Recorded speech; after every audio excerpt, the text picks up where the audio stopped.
Arizona men's basketball has a pretty decent history. They might not have the amount of national championship banners like UNC, Duke, Kentucky, and UCLA do, but they've produced many NBA players.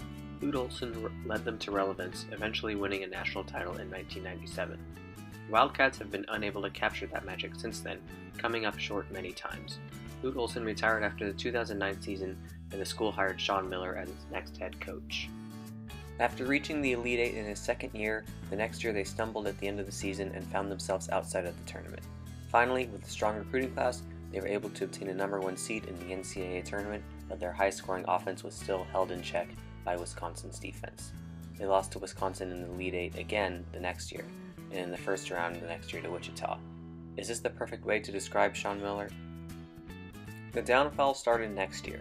After winning the conference tournament and achieving a 2 seed in the NCAA tournament, the Wildcats blew a 10-point second-half lead to 11 seed Xavier in the Sweet 16, including being outscored 12-2 in the final 3.5 minutes.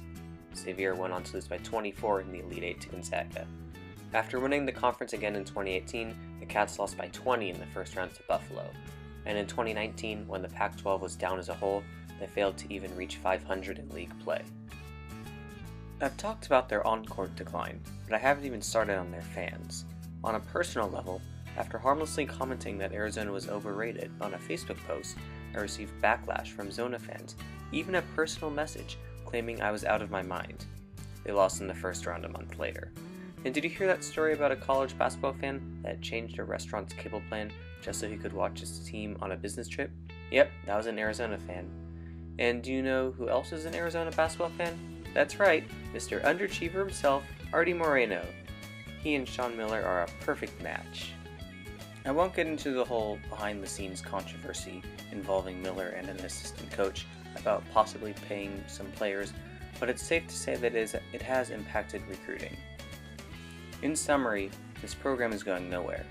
How about the 17 and 16-point losses to Gonzaga and Auburn back in November, or getting blown out by USC and UCLA even with a healthy roster? Despite having aspirations of Duke, UNC, Villanova, or Kentucky, they are falling mightily behind. Trier, he's been hot. Three-pointer is up. Trier, no! And the ball is loose. And it is Xavier. Bernard comes away with it. Clock ticks. And that's it! Xavier has upset Arizona!